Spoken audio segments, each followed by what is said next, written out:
Welcome to this first inaugural podcast. Lawler, David Lawler, that's me. It's just me by myself talking. I figured I came up with this idea that I really can't seem to get a lot of my thoughts or my opinions or my beliefs out as much with, like, say, guests or with co-hosts. I have other podcasts out there. Let's see, Blissville I started off with a while back, maybe 2 years ago.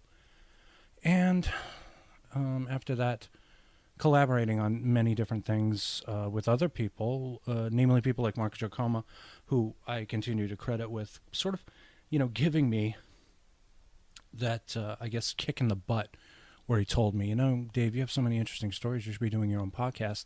He is a podcaster, so his is an informed opinion. My wife had been telling me that for years, but she didn't really say it as nicely as Mark did. My wife would usually say something like, you know what, you got so many damned opinions. Why don't you go do your own fucking podcast or whatever, or something like that. She probably disagree with the tone of her voice. She's actually a very sweet woman. She tends not to swear that much. When she does, it's adorable. So there was Blissville, working with Mark on the various VHS Rewind projects or something like that, or working on an occasional On the Odd episode that he does with Alex, another good friend of mine. And after that, I was doing that Twilighty show about that zone, which has been a lot of work and also a lot of frustration. Usually because of entities such as, I don't know, YouTube or something along those lines. YouTube is not going to be my topic for this first episode, but after that, Extreme Cinema with Andrew Legang, another great friend, we discuss movies. I find that when I have co-hosts and then special guests and stuff like that, the running time gets really crazy. So what I try to do is edit, and I just edit the hell out of everything. But this is going to go out raw and unfiltered. I mean, I played the music right there. This is actually happening live right now as I'm recording it. It's late at night. It's about 1:29 a.m., I would say. That's Eastern time. And for this show, it's just me ranting, rambling, bitching, whatever. I had an idea to call the podcast Random Bitch with Dave Lawler, but I decided not to. I feel like I do have a lot on my mind, and I don't get it out. I don't get it out as much as I should. And I'm here in beautiful Studio 4. This is soundproofed, and there's no sound coming in at the moment, which is great. And nobody's around, and I'm going to try and have a good time here. I'm a little bit nervous about doing it for the first episode, but that's okay. So I think today the topic is going to be Charles or Charlie, and I'm going to be talking about Charlie Manson, Charles Manson. Charlie, if you're from Kentucky or Ohio or Cincinnati, he's Charlie Manson. Yeah, that's Charlie Manson. I know Charlie Manson. He's over there. Hey, wave to the folks, Charlie. If he wants to be that debonair, devil-may-care playboy, we'll call him Charles. I call him Chuck, or Chucky. Now, Manson died a couple of days ago, and it's been a strange, strange trip. It really has. Manson had been one of my obsessions for a long time. I always wanted to know what was going on. I read all the books. I looked at all the literature. I've seen all the documentaries. I've listened to... Karina Longworth has a fantastic podcast. You must remember this. And she did a whole series on Manson. A multi-part series maybe 2 years ago, I think. It was around the time that the Aquarius TV show came out, the one with David Duchovny on NBC. It's a dreadful, terrible show. And I was always fascinated by that. And so I was actually going to work on a series, an enormous podcast series for Blissville that was going to be basically kind of like my thoughts about the Manson murderers and what had occurred and all that stuff. And I tried to get people together, people that I knew were interested, like people interested in the story, in the murders, the fascination with it, and I was going to deconstruct, I guess, a lot of what had been written over the years by many different sources. Never got around to it. It was such an enormous undertaking, and even still to this day, I do get messages from people about when are you going to do that, and I don't know. I really don't. I think Mark was talking to me about possibly doing some kind of an on the odd thing to talk a little bit about the Manson family. Trace it back to my roots. I was born in Cincinnati, Ohio, in Cincinnati General Hospital, which is where, coincidentally, both Charles Manson and Steven Spielberg were born. So, and I'm a filmmaker myself, and it actually says it on the back of my Legia DVD. I made a movie called Legia back in 2002, 2003, 2004, something like that. And in my bio it says that I'm somewhere, I'm like a cross between, maybe it was in a film review, but it said I'm like a cross between Charles Manson and Steven Spielberg in some way, because I guess Manson's a little bit nuts, Spielberg is a filmmaker. Put those two together, and I am that virgin bastard birth. That's sort of how they promoted me in that way. So it was, I don't know. I don't have the skills of persuasion that a guy like Charles Manson would have. But I do enjoy my fun. So the thing about it is, maybe a couple of days ago, when was it? Sunday night, I put up, rather than, pictures of Manson or something, excuse me, it's not something that I wanted to celebrate. I did want to celebrate maybe a little bit about Sharon Tate. So I put pictures up of Sharon Tate on some of the pages that I haunt on Facebook or something, right? And there's this guy who comes on. It's so interesting.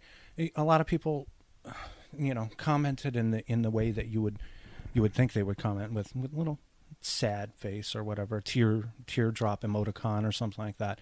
And then there's like maybe 2 or 3 people that are like, he didn't really do it, and this was all just a conspiracy and a cover up, and it was a drug burn, and all these, all the theories that seem to pop up. And I have absorbed those theories for years, because I was so fascinated by the story of how these murders occurred that I was wondering, how the hell could that possibly happen? I know everything about the trip, the killers in the car, the Cielo Drive, going into the house and all that stuff. There's some stuff in there that I found really strange and unusual. Yes, it is great. I mean, that's a great thing about conspiracy theories. We talked about it on Blissville. I don't have the episode offhand, but I remember we did an episode, me and Andrew spoke about this a while back, just breaking down a few conspiracy theories. The thing about conspiracy theories is anybody can make them up. They make a lot of sense when you're looking at it through the logic of whatever story you're trying to tell, some kind of a narrative that you need to back up with facts and details. JFK comes to mind. I don't know. I've heard crazy theories about Sandy Hook. The thing about Sandy Hook, just as a digression here, we lived, at the time of the Sandy Hook school shooting, we lived about 20 minutes from Newtown, Connecticut. And the thing is, I remember traffic being backed up, news reporters, cop cars, ambulances, all racing past, because my road, the road we lived on, was the road to Newtown. You take that road, it takes you straight to Newtown. It's right there. I remember that. I remember going to, there was a memorial service in the town square in Brewster. The mood was somber. It was kind of a terrible time. And, I wasn't directly at the school. I wasn't right there at the school, but I could tell a lot of people had come back from there. And, while there might have been crazy theories about how no kids were killed and this is all just a false flag, another great term there for your conspiracy theorist. That doesn't change the fact that I do remember it happening. So anyway, within light to Charles Manson and his conspiracy theory thing, that he was part of MK Ultra experiments in the CIA. He went nuts. Like Jim Jones apparently was also another one of these people who was a part of this program. The mind control. It was basically trying to see how much you could control somebody's mind. I think it occurred sometime between the Korean and the Vietnam War, or Indochine or something like that. It wasn't appropriate for the post that I put up, because the post was there to honor Sharon Tate. a cult actress, if there ever was one. She was a very beautiful woman. She was married to Roman Polanski. I had a few crazy ideas myself with regard to motivations for things. I always felt that Wojciech Frykowski, who was the big Polish man who was sleeping over at the house with his girlfriend Abigail Folger, I always felt that he knew Tex Watson, because Watson was involved in a lot of drug dealing and stuff like that. And Frykowski, apparently, according to all the statements I've read, was trying to set himself up as the go-to guy for drugs in California, Hollywood, Los Angeles, Beverly Hills, Bel Air, those areas. So one of the things that a lot of people don't know is at the time, before the murders were conducted, when they broke into the house, Frykowski was sleeping on the couch. He sees Tex Watson and he looks at him. He says, "What are you doing here?" As in, what are you doing here? I know who you are. What the hell are you doing here? You know, like maybe frequent guests at the house or something like that. You never know with the way the climate was in the late 60s. And this is when kind of, I guess maybe a little bit of liberal hypocrisy, because the murders occur. Joan Didion writes in the White Album that the 60s ended with the Manson murders. People got guard dogs, bought guns, hired security and bodyguards, people protecting them. These were all the wealthy, elite celebrities that were previously welcoming that hippie community. But then it showed if the hippies can push back and push back violently, even though Charles never considered himself a hippie, he always called himself a beatnik and a pimp and a full-time con man. And Bugliosi said the same in his book. So the murders occurring, and I felt that Sebring's presence there was unusual. If I were Roman Polanski, he was off in England. I know he said that Wojciech and Abigail should just keep an eye on Sharon, make sure she's okay. She was very pregnant at the time. She was about to have a baby. I don't know. I would do things differently. And I wouldn't leave Sharon alone with the guy who was in love with her. He asked her to marry him a couple of years before.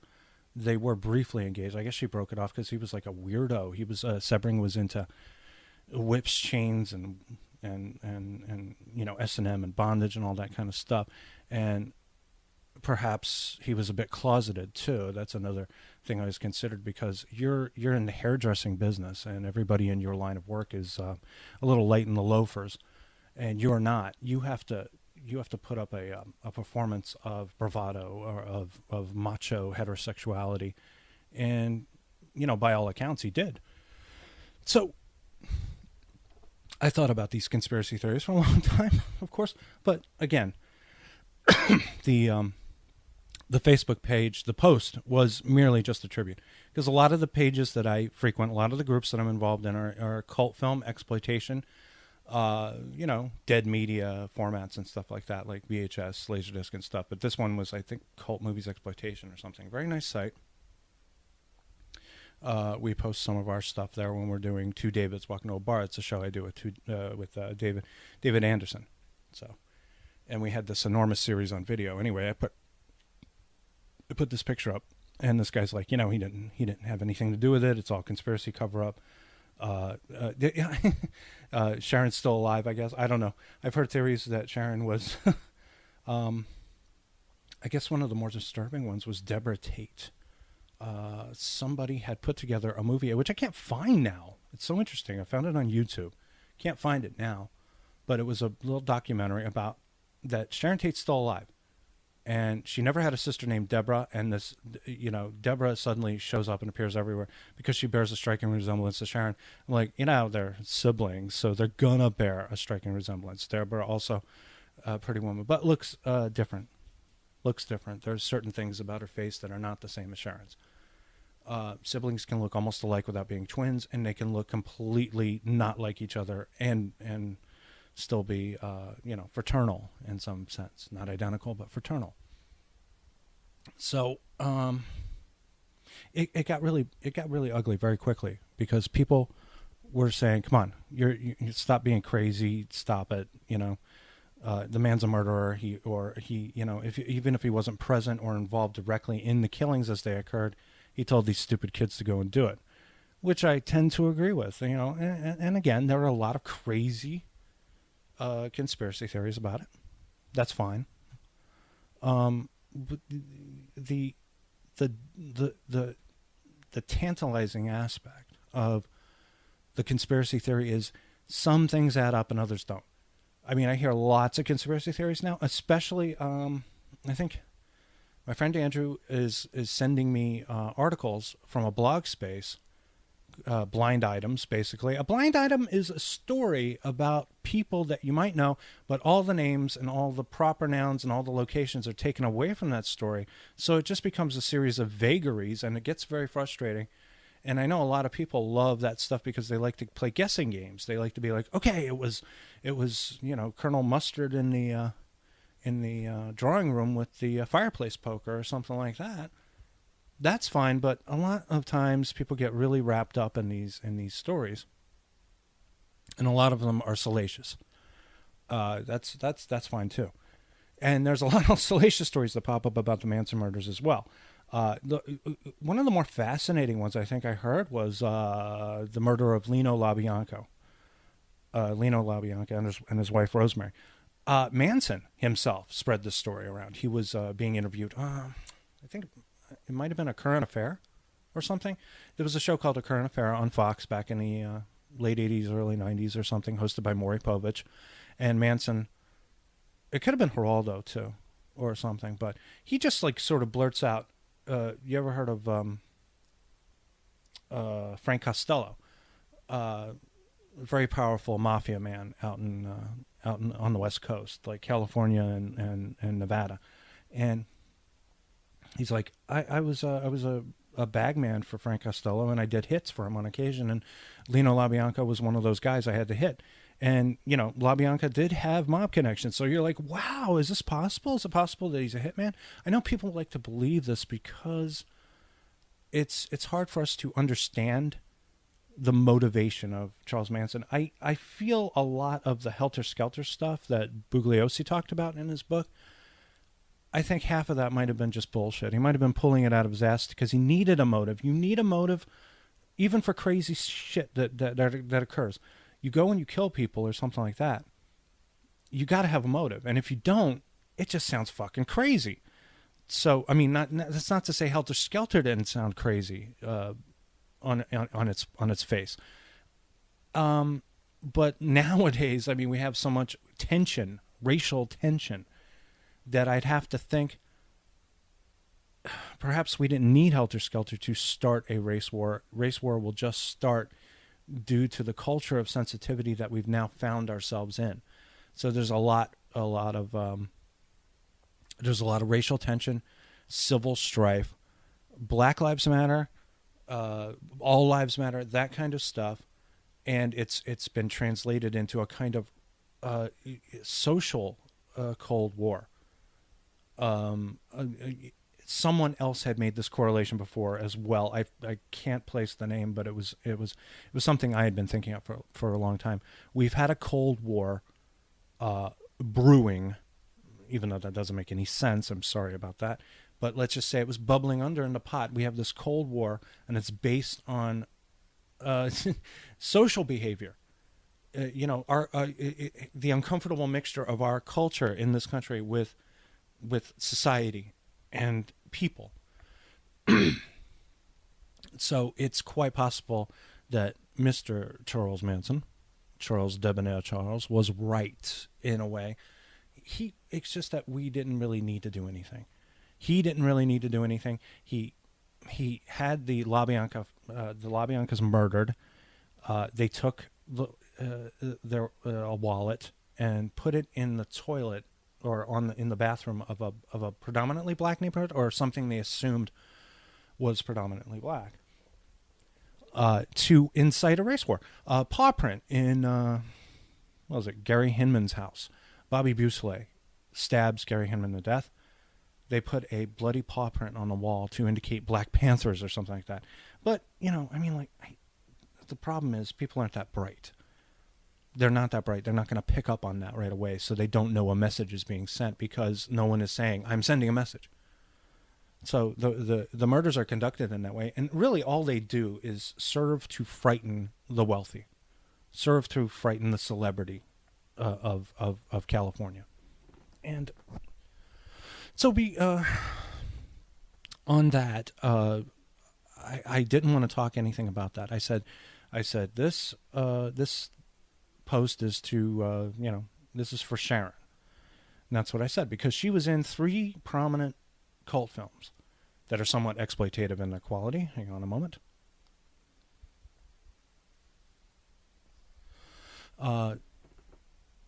You got Valley of the Dolls, you got The Fearless Vampire Killers, and you got a really obscure one called Eye of the Devil, which is awesome. It's a great movie, and she's wonderful in it. She's like an evil Samantha Stevens in the movie. She's a beautiful blonde who's a witch, and it's just wonderful. I think David Niven is in it, and Deborah Kerr, if I'm not mistaken. The movie was made in 1965, I want to say, something, maybe 67, something like that. And then also, me and my wife Bronwyn watched the show The Man from U.N.C.L.E., and Ms. Tate was in an episode of that too, and it was like she has such a distinctive look about her, something in her eyes, I think, in the eye area of her face, whatever. And and she was in some episode where, I don't know, it's a team of young women and an older woman who's in charge of them, and I guess racing cars or something like that. I'm not really sure. Some kind of a steroid that makes people crazy or something. Anyway, they capture Napoleon. I think they capture Ilya. And one of them is Sharon Tate, and she's walking around in this little leotard and everything. She's very beautiful. And I'm like, oh my God, that's Sharon Tate. You don't pick up on that as much. Probably because that was one of the episodes. I think it was shot in black and white. First season. So, what else is there to say about Charles Manson? Well, it got, okay, on the Facebook page, it got really ugly. This guy was, calling names. He was kind of being abusive verbally, I would suppose. And I was just trying to keep it light. I don't like to get in the middle of this. I generally tend, as a rule, I start the arguments. I don't say, hey, come on, guys. I'm not Michael Jackson in the Beat It video. I'm not going to be like, come on, put down your switchblades and let's dance. Instead, for this scenario, I was like, this is for Sharon. This is for Sharon. But some people, I mean, they're so firm in their beliefs that I forget who it was. Gavin McInnes said it, probably. I do listen to Gavin McInnes' podcast. Gets a bit randy, but still, he's funny sometimes. The more people are challenged in their beliefs, however wrong they might be, the more steadfast they become in their beliefs, and they will not want to hear any kind of discussion. And this is not what they believe, which is fine. That's fine. But I'm just trying to celebrate somebody I thought was a pretty good actress. We'll never know. She was murdered. I mean, her baby was murdered. She was 8.5 months pregnant. It's really something when you think about it. I mean, I can't imagine. My heart goes out to A. Roman Polanski, and I can understand how he felt. He said something that was strangely profound to me. He said something about how the murders didn't make him believe in evil. It didn't make him believe in an unjust God or the devil. What it did was reinforce his faith in the absurd. And I can't think of a better way to sum that up emotionally for him. So if you can imagine, you think you're preparing for something that's going to be a happy time. Your wife is about to give birth. You're worried, as you would be, but you never think that something like this would happen. It's kind of like the story of the pregnant woman who goes to work down in Lower Manhattan one day, and she works on the 110th floor, and an airplane is headed straight toward her. And, we find among the wreckage and the debris a charred copy of What to Expect When You're Expecting. It's just something that's part of history, you know, and that to me is it's really fascinating. So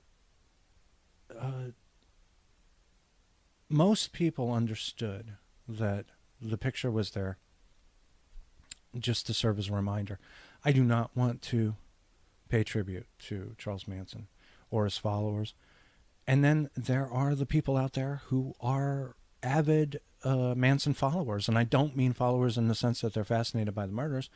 They're fascinated by the man, or they believe that he was Jesus Christ in some capacity. I don't think he's Jesus now. He's 83 years old, and he has kicked the bucket. So Charles or Charlie or Chuck or Chucky or Carlos or whatever you want to call yourself these days, it's sad. It's a sad situation when that happens. I tried to get like a bunch of people together that I know would have interesting talks about it, but we can never get our schedules together. So this will probably be my final word on Charles Manson and everything. I'm reminded of the Joker as played by Jack Nicholson in the 1989 Tim Burton classic Batman. And he has just killed a rival mobster and taken over his territory. And he looks at this charred, burned corpse that he has consigned to oblivion, and he says, "I'm glad you're dead."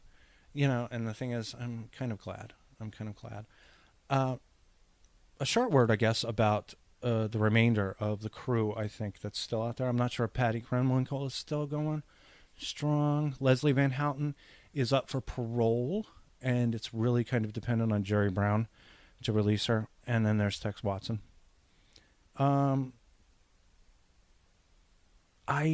in my research, I listened to interviews with Leslie Van Houten. And I know that the filmmaker, a man I deeply admire, John Waters, is a strong advocate for her release back into society. I listened to the reviews, the interviews, sorry, and she is playing games with this cop. This cop's trying to get information out of her, and she's playing games with him and really kind of being inappropriate and vulgar to a certain extent. I don't know. I don't know how much of that person still remains within her mind. But some of it must remain, because we're always something, some element due to some kind of collective memory that we share. But there is an element of what you were as a baby that is still going into what you are now. She may be an old lady now, but she's still got that X carved into her forehead. She'll have, I don't know, some kind of surveillance. It might be possible to release her back into the wild, as it were. But I don't think people sleep well at night knowing that. Although there's plenty of people out there who like to follow in the footsteps of lunatics. We're definitely not short on them. A couple of words here, I guess, about David Cassidy, because David Cassidy died the next day, or maybe 2 days after Manson kicked it. I believe I was messaging back and forth with David Anderson, and we were talking about Manson and everything. And I said, I'm glad that at least Cassidy outlived Manson. Something along those lines. I forgot quite what my words were, but that's something else. I mean, a lot of people really.